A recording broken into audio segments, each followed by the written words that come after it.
ஆளுநர் மாளிகையை நோக்கி போயிட்டு இருந்தார்ல, அழகா இருக்கு இந்த யூ டர்ன் அப்படின்னு சொல்லிட்டு அப்படியே யூ டர்ன் அடிச்சு திருப்பி பட்டினப்பாக்கம் போயிட்டாருன்ற அப்டேட் வந்திருக்கு. பாருங்க, நல்ல வேலை நம்ம பேசி முடிக்கிறதுக்குள்ள இந்த நியூஸ் வந்தது. 118க்கு மேல 1-2 அதிகமா இருக்கட்டும், 118 கீழே எடுத்துட்டு போய் கொடுத்து திருப்பி முதல்ல இருந்து ஆரம்பிக்க வேணாம்னு நான் வணக்கம் இடமலம் பிஓ இணையர்களே, ஃபைனலி அப்படின்னு நினைக்கிறோம். ஆனா நம்ம ஒண்ணு நினைக்கிறோம், ஷூட் பண்றோம், போடுறோம். அது போடுறதுக்கு முன்னாடியே வந்து விஷயங்கள் மாறிடுது அப்படிங்கிற நிலைமையில தான் வந்து பாத்தீங்கன்னா காலையில இருந்து ரொம்ப டைம் எடுத்து பொறுமையா செய்திகளை பார்த்துட்டு நிகழ்வுகள்லாம் முடிஞ்சோன்னு பேசலாம் அப்படின்னு காத்துட்டு இருந்தோம். ஆனால் இன்னும் நடந்துகிட்டே இருக்கு பேரலி. பட் இப்போ இருக்கிற கரண்ட் சினாரியோவில் இதுக்கு மேலே எதுவுமே மாறாது அப்படின்னு நினைக்கிறோம். அதில் என்னென்ன ஒரு ட்விஸ்டெல்லாம் நம்ம எதிர்பார்க்கலாம், இல்லை ரொம்ப ஈஸியாக இது வந்து பார்த்தீங்கன்னா அடுத்த ஆட்சி அமைச்சர் பதவி ஏற்றுப்பாரா, இது மாதிரி விஷயங்கள்லாம் வந்து சுரேன் என்ன நினைக்கிறாரு கேட்டு தெரிஞ்சுக்கலாம். வணக்கம். வணக்கம். நம்ம பேசிட்டு இருக்கும் போது திருமாவளவனோட பிரஸ் மீட் போயிட்டு இருக்கு. இன்னொரு பக்கம் விஜய் 4வது முறையாக இல்ல, எனக்கு தெரிஞ்சு கவர்மெண்ட் ஃபார்ம் பண்றாங்கன்னு நினைக்கிறேன். நான் இப்போ பிளஸ் ஐயூஎம்எலும் சப்போர்ட் அவங்க தெரிவிச்சிருக்காங்க அவங்க சைடு. ஸோ டோட்டலா 120 வருது இப்போ. ஓகே. ஸோ எனக்கு தெரிஞ்சு கவர்மெண்ட் ஃபார்ம் பண்ணிடுவாரு. 2 இருக்கு. ஆமா, தயவு செஞ்சு இந்த வாட்டி அந்த நம்பரை 118க்கு மேல 1-2 அதிகமா இருக்கட்டும், 118 கீழே எடுத்துட்டு போய் கொடுத்து திருப்பி முதல்ல இருந்து ஆரம்பிக்க வேணாம்னு நான் இல்லைங்க. எடுத்தோடனே நான் ஒரு ட்விஸ்ட் கேள்வி கேட்கறேன்னு நினைக்காதீங்க. உங்களுக்கு தெரியும் வி காண்ட் இக்னோர் டிடிவியும் அந்த காமராஜ் எம்எல்ஏ மறக்க முடியாது. குதிரை பேரம் அப்படிங்கிற பேர்ல இப்போ 2 இடத்துல போயிட்டு வந்து எஃப்ஐஆர் ஃபைல் பண்ணிருக்காங்க. ஐ மீன் லைக் கம்ப்ளைண்ட் கொடுத்துருக்காங்க. எஃப்ஐஆர் ஃபைல் ஆச்சுன்னா அது வந்து பிரச்சனையாகும். கவர்னரும் அதை குறித்து வந்து பாத்தீங்கன்னா காட்டமான கேள்விகள் கேட்டா அந்த சந்தேகத்துக்கு பதில் அளிச்சே ஆகும். கரெக்டா சொல்லணும். அதை பத்தி என்ன இல்ல, நீங்க அப்பதான் சொன்னேன் பாசிட்டிவா. அந்த பாசிட்டிவிட்டியில ஒரு நெகட்டிவிட்டி இதுதான். ஏன்னா இப்போ கவர்மெண்ட் ஃபார்ம் பண்ணலாம் போயிட்டு, ஆனா அந்த சொல்லியிருக்காங்க இந்த மாதிரி அவர் வந்து அப்ரூவ் கொடுக்காமே இவங்க வந்து கணக்கு காமிச்சிருக்காங்கன்னு. அதை இவங்க எப்படி எஸ்கலேட் பண்ண போறாங்க, அதை ஆளுநர் வந்து கன்சிடர் பண்ணி நீங்க ஏதோ பண்ணிருக்கீங்கன்னா அண்டர் இன்வெஸ்டிகேஷனுக்குள்ள கொண்டு வந்தாங்கன்னா again it will take some time. So திருப்பியும் இது வந்து பிரச்சனை தான். ஆனா நான் என்ன சொல்ல வரேன்னா, இது எப்படி இப்போ பார்க்கணும்னா, இவ்வளோ ஸ்ட்ரகிள் கொடுக்குறீங்களே, நியாயமா இருக்கான்னு தான் நான் கேட்குறேன். என்னாலே முடியல. டே 2 டே 3 முடிச்சிருக்கலாம், இந்த மாதிரி எல்லாருமே சப்போர்ட் பண்றோம் அப்படின்னு. இது என்ன அந்த கன்சிடரேஷன், இவ்வளோ பேச்சுவார்த்தை, இங்கேருந்து இந்த ஆஃபர், அங்கேருந்து அங்கே ஆஃபர், டெபுட்டி சிஎம், மினிஸ்டர். எனக்கு வந்து விஜய் என்ன மனநிலை இருக்காருன்னு தான் எனக்கு தெரியல. ஆனால் எனக்கு தெரிஞ்சு ரொம்ப கஷ்டம் தான். ஏன்னா 108 சீட்டு நான் ஃபர்ஸ்ட் டைம் வந்து என்னென்னலாம் ஜிங்ஸ் சொன்னீங்களோ எல்லாத்தையும் பிரேக் பண்ணிட்டேன். அவரை மாதிரி வர முடியாது, இவரை மாதிரி வர முடியாது, எல்லாத்தையும் தாண்டி ஃபர்ஸ்ட் இடத்துக்கு வந்துட்டேன். ஆனாலும் ஒரு கம்ப்ளீட் சப்போர்ட் கிடைக்கல. ஆனால் நான் என்ன சொல்ல வரேன், இது ஒரு இனிஷியல். அவர் தெரிஞ்சுப்பாரு, அப்பா பாலிடிக்ஸுங்கிறது சரியா சும்மா ஒரு ஈஸி கேம் கிடையாது, இது ரொம்ப டஃப்பான கேம் தாங்கிறது அவர் கண்டிப்பாக தெரிஞ்சுப்பாரு தான் நினைக்கிறேன். நீங்கள் சொன்ன மாதிரி இந்த கவர்னர் பிரச்சனை திருப்பி ஒரு பிரச்சனையாக ஆகலாம். நம்ம பேசிட்டு இருக்கிற டைமில் அவர் போயிட்டு இருக்காரு. அவர் வந்து இந்த மாதிரி ஒரு கம்ப்ளைண்ட் இருக்குங்க, என்னால் எடுத்துக்க முடியாது, இந்த இன்வெஸ்டிகேஷன் முடிஞ்சவொன்னு தான் நான் எடுத்துப்பேன்னு சொன்னால் திருப்பியும் இது ட்ராக் ஆகும். நானும் சரி ஒரு கவர்மெண்ட் வரும், ஒரு 6 மாதம் போட்டோம் அப்படின்னு பார்க்கலான்னு பார்த்தா பார்க்கவே விட மாட்டாங்க போல இருக்கு நம்ம ட்ரெடிஷ்னல் பார்ட்டிஸ். இப்போ நீங்கள் சொன்னது தான் அந்த மனநிலைங்கிறது உடனே வந்தது இல்லை, சரியா?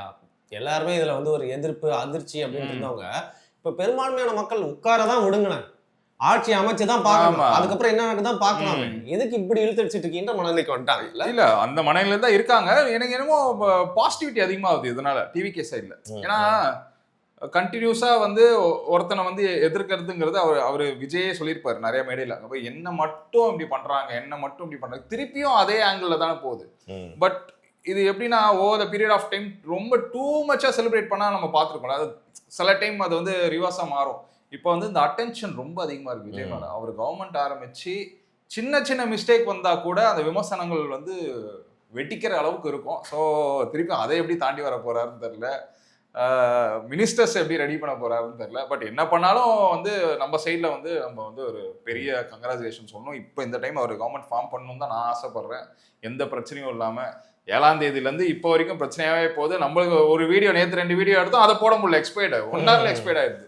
சரி, இன்னைக்காவது ஓகே ஃபைனலாக விசிகா வந்து ஒரு முடிவு எடுத்துருக்குன்னு அவங்க வந்து அன்கண்டிஷனல் சப்போர்ட்னு சொல்லிட்டாங்க. அதுக்கப்புறம் தான் அந்த வீடியோவே நம்மளால பேச முடியுது. ஸோ அதுவும் இருக்கு. இன்னொரு சைடு ஏடிஎம்கே ஸ்பிளிட்னு பேசிக்கிறாங்க. அந்த நியூஸ் இப்போ போயிட்டு இருக்கு. சிவி சண்முகம் அவர்கிட்ட ஒரு எம்எல்ஏக்கள் இருக்காங்க, முக்கியமா எஸ்பி வேலுமணி போன்றவர்கள் எல்லாருமே அந்த முக்கியமான நபர்கள்லாம் உட்கார்ந்துட்டு இருக்காங்க. ஸோ அவங்க சைடில் அவங்க ஒரு மேஜர் டெசிஷன். அது எப்படி இருக்கலாம்னா, இபிஎஸ் கையிலேருந்து சிவிஎஸ் அவர்கள் லைக் ஹெட்டா அப்படி இருக்கலாம். எனக்கு சரியா தெரியல அந்த நியூஸ். ஆனால் அது ஒரு பேச்சுவார்த்தை போயிட்டு இருக்கு. இல்லை அதுவும் 3 மணி நேரத்தில் எக்ஸ்பயர் ஆகி ஒன்றும் இல்லைங்க நாங்கள் சும்மா தாங்க பேசணும்னு சொல்லுவாங்களான்னு தெரியல. அதாவது இப்போ நான் இதை எப்படி பார்க்குறேன்னா, இங்கே திரும்ப வந்து பார்கெயின் பண்ணிருக்கும் போது வந்து ஒரு ஃபேக்ஷன் ஆஃப் ஏடிஎம்கே அவங்கள விட்டுறாம நம்ம உள்ள போயிடணும் பவர்க்குள்ள ஸ்திரமான ஒரு கவர்மெண்ட் கொடுக்கறதுக்கு. இதுக்கு மேலேயும் பார்ட்டியில வந்து பாத்தீங்கன்னா ஒரு ஃபியூச்சர்லாம் போயிரும்னு சொல்லிட்டு ஒரு ஃபேக்ஷன் மட்டும் பிரிஞ்சு போய் ஆலோசனை நடத்திட்டு இருக்கிறப்போ அது திருப்பியும் ப்ரெஷர் ஆகி இந்த முடிவை உடனே அறிவிச்சிட்டாங்களா அப்படின்ற ஒரு சந்தேகமும் வருது. அப்படியும் இருக்கலாம். நான் நிறைய வாட்டி ஏடிஎம்கே ஏன் கன்சிடர் பண்ணலங்கும் போது சப்ஸ்கிரைபர் நிறைய பேர் சொன்னாங்க அவங்க என்டிஏல இருக்காங்க. என்டிஏல இருக்கிறதுனால என்டிஏல இருக்கிறவங்க யாருமே வந்து விஜய் டிவிகே சைட்ல இருந்து கூப்பிட மாட்டாங்க அப்படின்னு அவங்க சொன்னாங்க. அதுக்கப்புறம் அனௌன்ஸ் பண்ணிட்டாங்கன்னு நினைக்கிறேன், என்டிஏல இருந்து வெளில வந்துட்டோம் அப்படின்னு. ஸோ அது அவங்க கூப்பிடுறாங்களா இல்லையான்னு தெரியல. நீங்க சொன்ன மாதிரி அதுவும் இருக்கலாம். பிளஸ் திரும்ப ஏன் டிவிகே போயிருக்கலாம்னா ஷெட்யூல் காஸ்ட் ஓட்ஸ் வந்து எல்லாமே டிவிகே கிட்ட தான் இருக்கு. இவர் அங்க போறது ரைட் டைம். அங்க அங்க அங்க வந்து அவர் சேர்ற இடத்துல தான் இருக்காரு. அவர் வெளியிலலாம் இருந்தா இதுக்கு மேல வந்து அதை கன்வெர்ட் பண்ண முடியாது.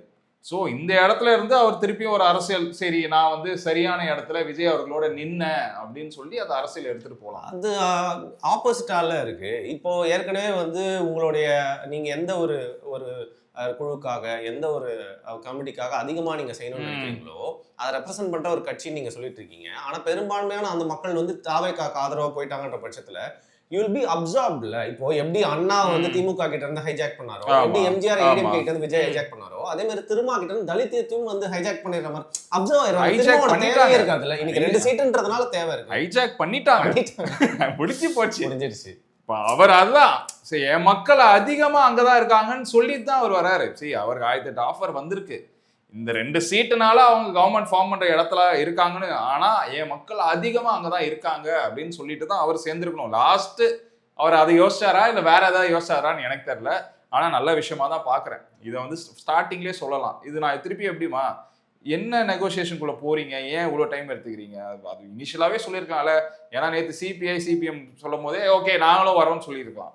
நாங்கள் வந்து 11 o'clock சொல்கிறோம், நாங்கள் 3 o'clock சொல்கிறோம், நாங்கள் 4 o'clock சொல்கிறோம், எங்களுக்கு டெபுட்டி சிஎம் வேணும், எங்களுக்கு 2 மினிஸ்ட்ரி வேணும், அந்த மாதிரி இதெல்லாம் போயிடுச்சுங்க. இதெல்லாம் பொய்ன்னு சொல்றாங்க. ஆனா அவங்க விசிகால இருக்கிற எம்பிஸ்லாம் சொல்றாங்க இதெல்லாம் பொய், இதெல்லாம் அப்படிலாம் எதுவுமே கிடையாது. மன்னிய அரசு அப்படி சொல்றாரு, இங்க ரவிக்குமார் வேற சொல்றாரு, கிளப்பி விடாதீங்கன்றாங்க. யாருங்க கிளப்பி விட்டா? உங்க கட்சியில இருக்கவங்க கிளப்பி விட்டாங்க அப்படிங்கிற மாதிரி இருந்துச்சு. இல்ல அது மேபி அவங்க எதிர்பார்க்கலாம்ல, ஏன்னா அந்த 2 seats வெரி பவர்ஃபுல் அப்படின்னு. நான் என்ன சொல்ல வரேன், எங்கேயோ இருந்து எங்கேயோ வந்துட்டாங்க சரியா.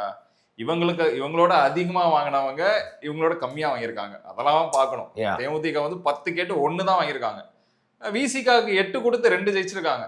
மேபி விசிகா வந்து நல்லபடியா செயல்பட்டு இருந்தால் விஜய் பக்கம் போன அந்த ஷெட்யூல் காஸ்ட் ஓட்ஸ் இவருக்கு இன்னும் ஒரு 4-5 சீட்டா வந்திருக்கலாம். கரெக்ட். பட் இப்போ வந்து எல்லாமே அங்க போனதை அவர் கண்டிப்பா பார்த்துருப்பாரு, கட்சியில இருக்கிறவங்க சொல்லியிருப்பாங்க. நம்மளுக்கே தெரியும்ல, நம்ம ஏரியா பசங்கிட்ட நம்ம கேட்டு தானே இருக்கும். யாருக்கு அது நிறைய புரியாம போயிருப்பது. விசிகா ஆஃபீஸ் வந்து நம்ம ஆஃபீஸ் அசோக் நகர்ல தான் இருக்கு, பக்கத்துலயே ஜஸ்ட் பக்கத்துலயே இருக்கு. சோ அதனால இந்த ஏரியால ஒரு 600 மீட்டர்ஸ் இந்த ஏரியால கவுன்சிலர் எல்லாமே விசிகால இருந்து தான். சோ அதனால மக்களுக்கு மேபி புரியாம இருக்குல்ல. ஆமா, பசங்க கிட்டலாம் கேட்டா பசங்களும் அதான், இங்க விசிகாக்கு போன வாட்டி ஓட் பண்ண பசங்க கிட்ட கேட்டீங்கன்னா ஆனா நாங்க விசிலுக்கு தான் போட்டிருக்கோம் அப்படின்னு தான் சொல்றாங்க. சோ இந்த மாதிரி அவங்க ஃப்ரெண்ட்ஸ் கிட்ட கேட்டா, வேற வேற அவங்களோட சர்க்கிள்ல கேட்டா அவங்களும் வந்து விசிகாக தான் போட்டிருக்கதா சொல்றாங்க. ஸோ ஆப்வியஸா நீங்க இந்த ஹைஜாக்குங்கிற வார்த்தையே கிடையாது, இது வந்து முடிஞ்சிருச்சு. அவங்க ஆல்ரெடி வந்து ஒரு புது தலைவரா விஜய் நம்ப ஆரம்பிச்சிட்டாங்க. விஜய் பக்கம் தான் அந்த ஓட்டு எல்லாம் இருக்கு. ஸோ இவர் அங்க போய் மூவ் பண்ணிட்டு அவரோட அதே அரசியலை பண்ணிட்டு ஏதாவது அங்கேருந்து இவர் பக்கம் எடுக்க முடியுமா, இந்த 5 வருஷத்துல விஜயோட இருந்து தான் அவர் பாப்பாருன்னு தான் நான் நம்புறேன். ஓகே, ஸோ இப்போ அடுத்து அதிமுகவை பற்றி பேசலாம்னு நினைக்கிறேன். 3வது இடத்துக்கு போனது மட்டும் இல்லாமல் அப்படியே கொஞ்சம் சோகத்துல இருந்து வெளில வந்து நேச்சுரலாவது அப்படியே கடந்து போயிருப்பாங்க. நடுவுல வந்து எடப்பாடி பழனிசாமியை வந்து திமுக வந்து சிஎம் ஆக்க போதுங்கிற மாதிரி செய்திகள் வந்து இன்னைக்கு திருப்பியும் வந்து பாத்தீங்கன்னா அவர் வந்து ஒரு ட்வீட் போட்டிருந்தாரு, அடுத்த ஆட்சி அமைக்கப்படும் கட்சிக்கு வாழ்த்துக்கள்னு. பேரலி ஒரு 37 எம்எல்ஏக்கள் தனியா போய் வைக்கிறாங்க. அதுவும் அதிமுகவோட ரொம்ப லோவஸ்ட் பார்ட். எனக்கு நான் இது நிறைய வீடியோல சொன்னேன், எனக்கு இன்ட்ரெஸ்டே இல்லை இந்த டிஎம்கே ஏடிஎம்கே அலையன்ஸுங்கிறது எப்படின்னு தெரியல. இது ஃபார்ம் ஆச்சுன்னா கூட அவங்க எப்படி மக்களை ஃபேஸ் பண்ணுவாங்க, அவங்க வந்து இவ்வளோ நாள் செட் பண்ண நரேட்டிவ் எல்லாம் எப்படி பிரேக் பண்ணி ஸ்டார்ட் பண்ணி, எனக்கு அது வந்து சுத்தமா ஒரு விருப்பமே இல்லை. அதுவும் இல்லாம நீங்க சொன்ன அந்த tweet after so many days, so something was going on தான் நான் பாக்குறேன். அதுக்கப்புறம் இந்த ஸ்பிளிட் வருது, நான் என்ன சொல்றேன், அதை தான் அன்னைக்கு பண்ணிட்டு போயிடலாம். அவங்களுக்கு என்ன பயம் இருந்திருக்கலாம்னா, விஜய் அவர்கள் ஒரு புது கவர்மெண்ட் எடுத்து இந்த 5 வருஷத்துல விஜய் அவர்கள் வெரி ஸ்ட்ராங் ஆயிடுவார். எப்படி வெரி ஸ்ட்ராங்கா வாங்குவானா, இது வந்து அவர் பண்ணுவாரா பண்ண மாட்டாருலாம் தெரியல. அரசியல் பண்றதுக்கு கண்டிப்பா காசு வேணும், அதை நீங்க நம்புறீங்களா? ஸோ என்னதான் நேர்மையான கவர்மெண்ட் சொன்னாலும் கரப்ஷன் இருக்க தான் செய்யும். அந்த கரப்ஷன் பண்ணி தான் எந்த கட்சியா இருந்தாலும் ஸ்ட்ராங் ஆக்கிப்பாங்க. ஆல்ரெடி அவர் பண்ண ப்ராமிசஸ்க்குலாம் வந்து கீப் அப் பண்ணாலே எரப்ஷன் ஆயிரும். இதுல கரப்ஷனும் வேற நடந்துச்சுன்னா முடிஞ்சிருச்சுங்க. ஸோ இவங்க என்ன நினைச்சிருப்பாங்க, இந்த 5 இயர்ஸ் ஸோ மீன்வைல் என்ன பண்ணுவாரு, இவங்க கொடுத்த டிஸ்டர்பன்ஸ்க்குலாம் இவங்க மேல இருக்கிற பெண்டிங் கேசஸ் எல்லாத்தையும் எடுக்க வாய்ப்பு இருக்கு.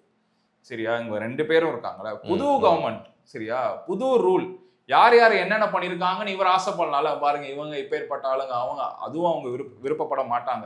ஸோ இந்த 5 இயர்ஸ் அவர் நல்லபடியா பண்ணிட்டாருன்னா நெக்ஸ்ட் 5 இயர்ஸ் விஜய் தொடவே முடியாது. ஆப்வியஸா 10 இயர்ஸ் விஜய் தான். நான் அப்படிதான் பாக்குறேன். ஏன்னா இப்போ இந்த 5 வருஷம் விட்டீங்கன்னா அடுத்த 5 வருஷமும் விஜய் இருக்கிறதுக்கான சான்சஸ் 100% இருக்கு. ஸோ 5 வருஷத்துல அவர் நல்லா ஸ்ட்ராங் ஆயிடுவாரு. ஃபினான்ஷியலி கட்சி இன்னும் ரெடி பண்ணிடுவாரு. கோர் லெவல்ல எல்லாரையும் எடுத்துட்டு போயிடுவாரு. பிளஸ் லோக்சபால ஸ்ட்ராங் ஆயிடுவாரு. நேஷனல் லெவல்ல ஒரு ஃபிகர் ஆயிடுவாரு. ஏன்னா ராகுல் காந்தி, நான் if I am not wrong, அவர் வந்து காங்கிரஸ்ல நேஷனல் லெவல்ல ஒரு பெரிய லீடரா கூட இருக்கலாம். ராகுல் காந்தி அதுக்கு இடம் கொடுக்கலாம். நீ தான் ரைட் பர்சன் அப்படின்னு. ராகுல் காந்தியோட அதிக என்ன சொல்றது ஒரு செலிப்ரேஷன் வந்து விஜய்க்கு இருக்குதானே, அது உண்மை, எல்லாரும் ஒத்துக்க வேண்டியதானே. Star power. சோ இப்ப பாருங்க, செக்யூலர் ஃப்ரண்ட் விஜய் தானே, திமுகவோட யாருமே இல்லையே. அவர் பார்ட்டி வந்து டிபிக்கல் ஆன்டி பிஜேபி பார்ட்டி அதை கிரியேட் பண்ணிட்டாரு. அவர் என்ன சொல்றாரு, நான் என்டிஏ கூட இருக்கிற கூட்டணி ஆளுங்க கூட நான் கேட்க மாட்டேன். ஸோ அந்த நரேட்டிவ் செட் பண்ணிட்டாங்க. ஸோ அந்த அலையன்ஸும் நேச்சுரலி இப்படி ஃபார்ம் ஆயிடுச்சு. ஸோ அவங்க அரசியல் நெக்ஸ்ட் டுவர்ட்ஸ் நேஷனல் அரசியல் தான் நான் பார்க்குறேன். டவுன் 10 இயர்ஸ்ல அது ப்ராக்டிகலி ஒர்க் அவுட் ஆகிறதுக்கும் வாய்ப்பு நிறையா இருக்கு.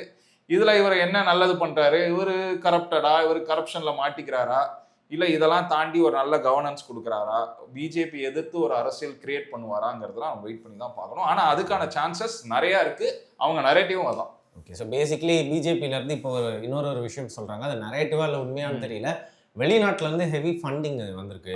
ஒரு பெரிய பிளான் வந்து ரொம்ப நாளா போட்டிருக்காங்க. இதுக்கு பின்னாடி யார் இருக்கான்னு தெரிஞ்சா அதிர்ச்சியா இருவீங்க. ஏன்னா பிஜேபியை சப்போர்ட் பண்ணக்கூடிய நிறைய பேர் போஸ்ட் போட்டு இன்னும் கொஞ்ச நாள்ல ரிவீல் பண்ணுவோம் அதை. ஆமா, நான் பார்த்தேன். அது மேபி மாதிரி எல்லா நியூஸும் வரும். அது உண்மையா பொய்யாங்கிறது காலம் தான் பதில் சொல்லணும். நீங்க சொன்னது நானும் பார்த்தேன். ஐபி ரால் அந்த டீடைல்ஸ்லாம் வச்சிருக்காங்க.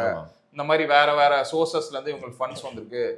இவங்க ஒரு நியூ கமரா இருந்து ஒரு எலெக்ஷனே முடிக்கிறதுக்கு எப்படி சான்சஸ் இருக்கு அப்படின்னு. இன்னொரு சைடு என்ன சொல்றாங்க, யங்ஸ்டர்ஸே ஒரு நரேட்டிவ் செட் பண்ணிட்டாங்கன்னா, நானும் தான் அதை சொன்னேன். இவளுக்கு அரசியல் செலவு பண்ண காசே தேவையில்லை விஜய்க்கு, நேச்சுரலா எல்லாம் வெளில வராங்கன்னு தான் நம்ம பேசணும். இதை ஒருவேளை அவங்க அட்வான்டேஜா எடுத்துக்கிட்டாங்களா, இல்லை நிஜமாலே ஃபண்ட் வந்துச்சாங்கிறது நம்மள மாதிரி சாதா மக்களுக்கு தெரிய வாய்ப்பே கிடையாது.